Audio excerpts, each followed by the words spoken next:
Welcome to Free Thought Matters. I'm Dan Barker. I'm co-president of the Freedom from Religion Foundation, the nation's largest association of atheists and agnostics working to keep state and church separate and to educate the public about the views of non-believers. For more information on FFRF and our activities, go to our webpage at ffrf.us.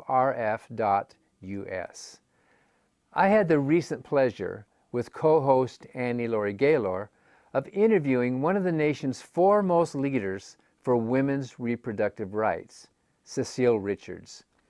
Cecile is past president of the National Planned Parenthood, and she's author of the New York Times bestseller, Make Trouble. She received the Freedom from Religion Foundation's new Forward Award in 2018, which recognizes individuals who are moving society forward. Our interview took place on site at FFRF's National Convention in San Francisco. So may I ask, what was it like to be Ann Richards' daughter?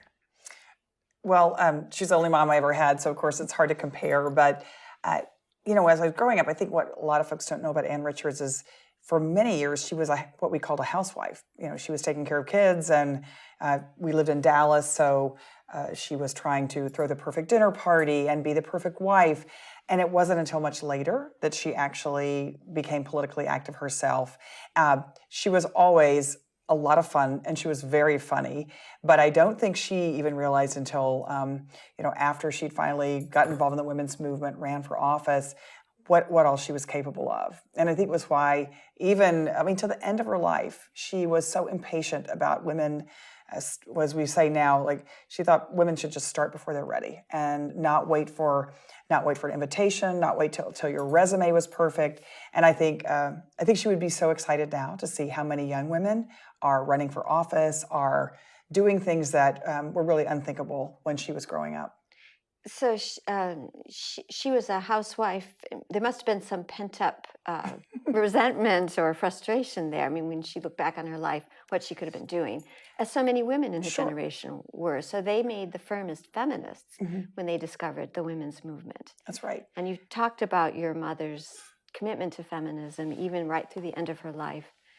I think she became even more of a feminist, and particularly not only having daughters, because she had two daughters, and then once I had daughters and she started having granddaughters, and I think she felt like the world had to be better for them than it was for her. And so I think she was very impatient, and she became even more adamant about the importance of women's rights and women's opportunity.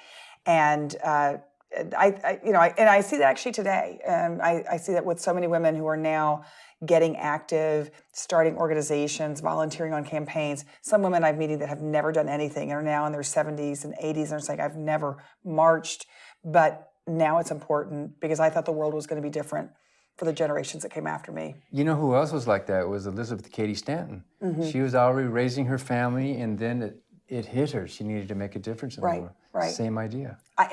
I think it's exciting to see now this intergenerational movement of women. So you have, women of a certain age who are carrying signs saying, I can't believe I still have to protest this, fill in the blank, with young women who aren't old enough to vote. And that to me is really exciting, this sort of intergenerational passing of knowledge and also passing of energy and enthusiasm. There's nothing that has been more exciting, I think, for women who've been fighting these issues all their lives, including myself, to see young women leading the fight for gun safety laws or leading the fight for reproductive rights. So for some of those younger viewers who might not remember Ann Richards, yes, could you briefly, I know you might get tired of it, not a bit, talk about some of her one-liners? She became internationally practically known when she gave a keynote at the Democratic National Convention for a couple of her very funny quips. And one of them was feminist. Well, they were about Ginger Rogers. Yes, very good. Well, there are two things that have come to mind. One was definitely she had a great line about Ginger Rogers. We never actually could figure out who penned the line originally, but it was that Ginger Rogers did everything Fred Astaire did. She simply did it backwards and in high heels. I remember reading that line when I was a teenager. It's a great line, although probably some of our younger viewers don't know who Ginger Rogers was either. True. So you can Google her, as we say, and look her up. But the other thing that was kind of amazing, she was asked to give this speech, the keynote speech at the Democratic Convention, and she was a state treasurer, but she was really unknown outside of Texas. And the only other woman who had ever given a keynote speech, I think it was 124 years, was Barbara Jordan, also a Texas woman. Another And great. as Mom said, I guess 2 women in 125 years is about par for the course, or 124, 125. So, but that opportunity, that completely launched her political career, in which I think is an interesting thing, too, to think about how important it is that we give women and young women of color opportunities to speak, be heard, tell their stories, because you never know what opportunities out there. Well, so you start your book, Make Trouble, with an anecdote about yourself. Yes. And somebody saying to you, young lady, are you just trying to make trouble? And it's a very funny anecdote. Could you? Sure. No, and it's funny how even then, I was in 6th grade in Dallas, Texas. I can remember it like it was yesterday, which I think is also interesting about how young people who today are doing things, marching, organizing, they probably will never forget that it's a very impressionable age. But what happened to me was, for some reason, my 6th grade teacher thought the important way to start class was that we would all recite the Lord's Prayer. And I didn't even know the words to the Lord's Prayer. We definitely didn't talk about it in my family. And I said, well, I didn't really see why I had to do that, because that's not what my family did. And, dead silence. And Mrs. Powers was her name. She said, well, little lady, are you just trying to make trouble? And I guess little did I know that there was actually a constitutional reason why that she would probably be upset that someone would be raising this. But I also think it was a great lesson for me, which was just by speaking my mind, even at a very young age, my teacher was paying attention. And that became a little bit of a theme throughout my life. But again, it's why I also am so excited to see young people standing up for themselves and their values. I believe they are the future. They are the future of this country. And we need to do everything we can to support them speaking up and speaking out. So you've called yourself a nonconformist and a hellraiser, and you've started 2 nonprofit groups that are still thriving. Texas Freedom Network and America Votes, and running Planned Parenthood for a dozen years. I know you have a nonprofit philosophy. Yes. Saying you can't believe people will pay you to make trouble. Right. And to really make social change. It's one thing that, back to my mom, Ann Richards, she was governor of Texas for a very short period, for 4 years, but she was able to make a lot of difference in those 4 years and bring people into government that hadn't really had posts or had opportunities. But she said something, and I write about it in my book, so I won't get the words exactly right, but she basically said, you can go a lot of places, you can be a big deal, make a lot of money, meet important people, but there's nothing quite like having a job where people come up to you and say, thanks for making my life better. And that was her belief about public service. And that was my experience at Planned Parenthood. Sometimes people will come to me and say, look with this stricken look about, oh my gosh, how hard it is, must be so hard to be at Planned Parenthood. And the truth is, actually, for every person that might come up to me and say something rude, there are 99 who come up and say, thank you. Planned Parenthood was there when I really needed health care or I needed someone to talk to. And in fact, even within this organization, I've heard from so many women who say, I was a Planned Parenthood patient, and I'm really grateful for the organization. And that's the same experience we've had. People will say it must be so hard to run a controversial group like the Freedom from Religion Foundation. But it's exactly our experience. For every one critic, there's so many people in person who are so supportive. Right. Now, Planned Parenthood, you've retired from it, but still a big booster of it. It's been in trouble with the defunding fights. Right. Absolutely. You weathered a lot of storms in your dozen years, although it's still thriving. What does the future foretell? I mean, I think so. The organization is really strong now, mainly because of the support across the country. I mean, we estimate that 1 in 3 women in this country have been to Planned Parenthood for health care. So I think of them as the alumni association of the organization. And whenever we're under attack, they come out in force. That said, the thing that is really frightening is that folks in charge of Congress and in charge of the administration and the Supreme Court and the Supreme Court now, yes, have really had women's rights in the crosshairs, and we have to be vigilant. And I fear, particularly with now Brett Kavanaugh on the Supreme Court, that increasingly women's rights and reproductive rights and access to safe and legal abortion is going to become much more of a state-by-state issue. And that really hurts. I come from Texas, where it's already difficult to access affordable health care. And Wisconsin, I'm from Wisconsin. Yes. One of the worst states. So you look at these states and, your rights shouldn't depend on your zip code. But increasingly, that's what it's like in the U.S. So 1 in 3 women, that seems huge in the country. It is huge. And are a lot of these more poor women? Well, a lot of women, we're the first place they come to get an adult, exam, and so that means a lot of students and a lot of women who probably don't have health insurance, may not be employed. So yes, the vast majority of our patients live at 150% of poverty or below, but then a lot of them go on and they finish school, or they have careers, and they become lifelong supporters of Planned Parenthood because they remember what it was like. I know what it was like for me going to Providence, Rhode Island. I'd barely been out of Texas, and when I went away to college, Planned Parenthood was the one place I knew to go, and that's still true. It's incredible to me that these many years later, we're 102 years old, it's still so difficult to access, basic, non-judgmental, affordable reproductive care. So you've said that you were attracted in part in working in Planned Parenthood because of all the strong, hell-raising women like Margaret Sanger, whose motto was "No gods, no masters." Right. She was the original freethinker, she sure and I like to think that we still carry that idea of Planned Parenthood, which is. As a young woman who worked for us in Mississippi said to me, when women walk into this clinic in Hattiesburg, this is a judgment-free zone. And that's important because so much of what has to do with reproductive health care is so stigmatized and so judged. And that's what we try to change, what Margaret really believed in. So we have to take a break here. This is Free Thought Matters. We're talking with Cecile Richards, and are we going to see a little clip of something after? When we come back, we'll see a clip of one of your speeches, and we'll talk a little bit more about controversy in Planned Parenthood.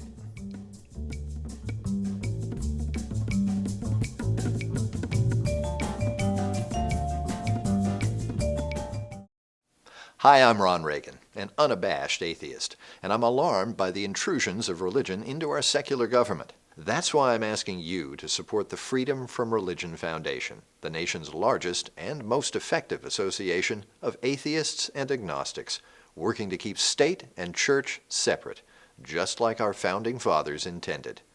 Please support the Freedom from Religion Foundation. Ron Reagan, lifelong atheist, not afraid of burning in hell. And so I do think it's important, particularly in these moments when I think everyone is trying to figure out, how are we going to make it through? And that even though, we were threatened in that way, and Paul Ryan said he was going to have a bill on the president's desk that was going to defund Planned Parenthood and get rid of Obamacare, by the very beginning. I'm just, it was a long, hard fight, but I'm just here to say, Paul Ryan is in retirement and Planned Parenthood's doors are still open all across the United States of America. And Free Thought Matters is back. We're continuing our conversation with Cecile Richards. And we were talking about Planned Parenthood and controversy. And I know when you're under your dozen-year tenure as president of Planned Parenthood, you write that you got people coming up to you and saying, why don't you just stop doing abortions or change your name? What is your response? Well, first, in terms of our name, it's one of the best known and appreciated names in America. And every time we poll, it was funny, actually, after one of the one of the knockdown, drag-out fights we had in the United States Senate, where the Republican leadership was trying to defund Planned Parenthood. Fox News even did a poll and found that we were right up there with the Boys and Girls Club of America in terms of an organization that people supported. So it's such a positive It name, is. I mean, as I say, Planned Parenthood isn't the problem. We're actually the solution for a lot of Yes, people in this country. exactly. But I think the other matter is really important because there have been repeated conversations and say, well, if you just didn't provide abortion services or somehow that was a separate organization. And I think it's incredibly important that we stand strongly for the right of people to make decisions about their pregnancy, and including it may be that they want a safe and legal abortion. They may decide to have continue the pregnancy. They may decide to give a child up for adoption, but that's all the continuum of reproductive health care, as is birth control, as are STI testing and treatment.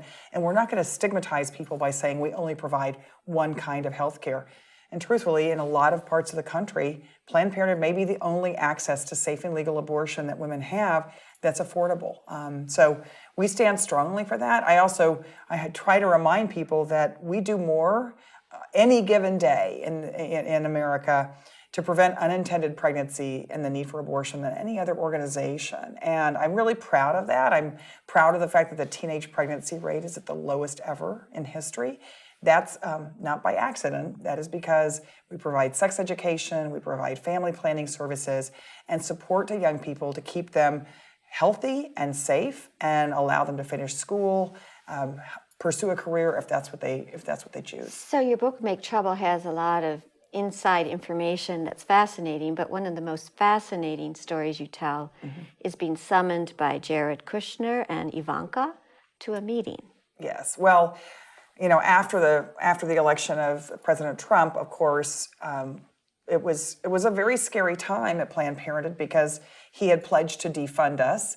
And in fact, the week after the election, we saw a 900% spike in women trying to get in and get an IUD, a long-acting form of contraception, because women were panicked about their ability to get family planning and to be able to go to Planned Parenthood.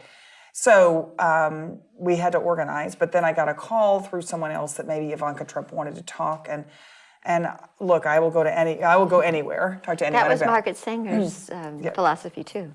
I'm so proud of what we do, happy to talk to anyone. I thought, well, we may as well try. But it turned out, we did, and I took my husband, Kirk, he's a good sport, and went to meet with Ivanka and with Jared Kushner.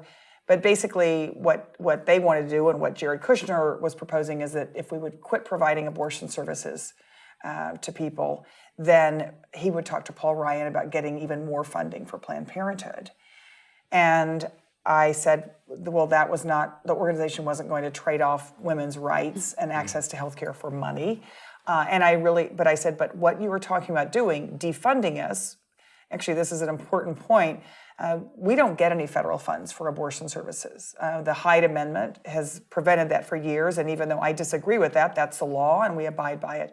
The only thing that defunding us would do would mean that women could no longer come to us for breast exams, birth control, pap smears, the kind of preventive care that people rely on us for. And I said, so I tried to argue, or at least make our case to him, that by cutting off those services at Planned Parenthood, affordable health care for women, you would actually increase the unintended pregnancy rate in this country. And I can guarantee you, increase the rate of abortion.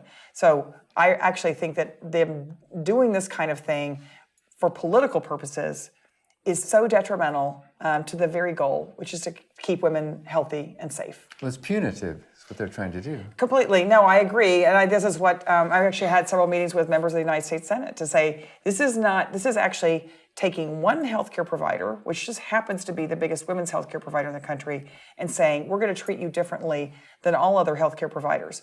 Because we operate just like hospitals, we operate just like other healthcare clinics. So they were simply trying to carve out one organization and say, you can't see women on Medicaid, you can't provide these basic preventive care. Hospitals across the country, they provide abortion services, they provide birth control, just like Planned Parenthood, but this was only targeted at Planned Parenthood. And it was quite a commentary on Ivanka Trump's commitment to feminism. Well, to say the least. That was just the beginning. But yes, it's been very disappointing that women associated with, and then she's in charge of women's affairs at the White House. And this has been the most aggressively anti-woman White House that I've seen in my lifetime, and particularly around access to health care.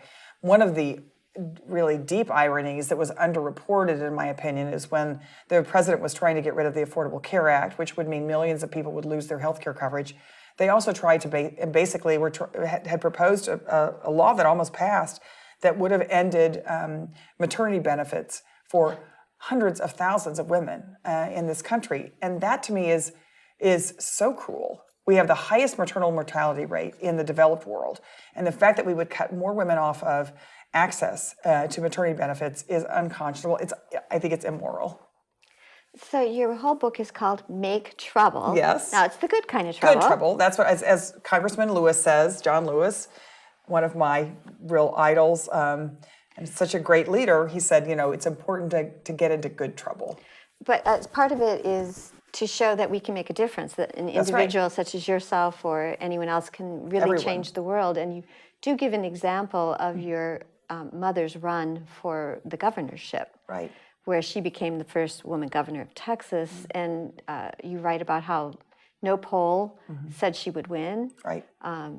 It was an uphill battle. I mean, it was, although I will have to say, there was a woman governor before her. Oh, I'm sorry. No, but it's kind of funny because her name was Ma Ferguson, and Ma Ferguson, as you might imagine, was married to Paul Ferguson. Paul Ferguson was the governor, and he was actually indicted and thrown in jail for selling pardons. And so they put Ma Ferguson in instead. But I think this is appropriate for this program. Ma Ferguson wasn't known for much. She wasn't really, I think, an outstanding governor. But at the time, one of the big burning issues in Texas was bilingual education. And Ma Ferguson famously said that she was against it because if the English language was good enough for Jesus Christ, it was good enough for the school children of Texas. What year or decade? There we go. We can't remember. I can't remember exactly the year. But anyway, so Mother was the first woman elected in her own right. And to the point, yes, no one ever picked her. No one ever said, you're the one. She had to fight a very tough battle in the Democratic primary, and she was never expected to win, running against kind of a good old boy Texan rancher who never held public office. And there's a lot of similarities about some of the races that have been recently run. But she did win on Election Day, and that was because I believe people never gave up. And a grassroots movement came together of teachers and students and farm workers and labor folks and people who really had not been part of the governing class, if you will, and they made Ann Richards the governor of Texas. And I think it's important in these times when people feel discouraged to know that anything can happen, and that if you don't run, you can't win. And she did, and so I think it's an important lesson. So talking about Jesus Christ and the English language, and I thought you'd like that one. And Margaret Sanger, her motto on her newsletter, The Woman Rebel, was no gods, no masters. And she identified religion as the major obstacle. We know that many or most believers in this country support women's rights, but it's the religious right. Do you think that's the biggest obstacle, the biggest problem that we have is the religious opposition to abortion? I mean, I think that, look, actually, let me back up. People come to us for all kinds of reasons at Planned Parenthood, and people come to us sometimes who are out picketing our clinic and then come in and bring their daughter because just things happen. So I actually think that sometimes religion is used as a reason to oppose abortion access, but I think it sometimes falls away when people are faced with their own circumstances. I think that what's more upsetting to me right now is that we have one party in this country that is now held captive by a very extreme minority. Sometimes they use religion as a reason, but they now have a platform that opposes all access to reproductive health care for women, opposes access to Planned Parenthood. And even though I know some of them have family members who've used Planned Parenthood, who actually support what we do, but they are terrified of being defeated for public office, and therefore they vote against their own constituencies' rights. And I wish we could get to a point, and certainly religion is part of it, but I just wish we could get to a point in which we took politics out of access to healthcare in this country, because that is where the vast majority of people are. But perhaps the only way to do that is to make sure that we keep religious dogma out of government. And that is really what was behind the creation of the Texas Freedom Network, the group that you created. That's right. So the separation of church and state. It's so critical, and yes, I'm really proud of the work that the Texas Freedom Network. I mean, we started it because when the Christian Coalition was very influential in politics in Texas, of course, they took over the Republican Party and really have never moved on, and it's completely changed state government in our state. But I'm really proud of the fact that the Texas Freedom Network still exists. I think is a good partner and works on issues of separation of church and state, the right to public education without religion, the right to textbooks that are factually correct and not driven by a religious agenda. And unfortunately, we're still fighting those fights as recently as the adoption of social studies books in the state. So we're almost out of time, but I wonder if you could recite a favorite quote by your mother, by Edna St. Vincent Millay, which seems to be so illustrative of our situation with reproductive rights. Yes, well, I fear it's probably not, she probably took some liberties, but Mom used to say that Edna St. Vincent Millay wrote that life isn't one thing after the other. It's the same damn thing over and over again.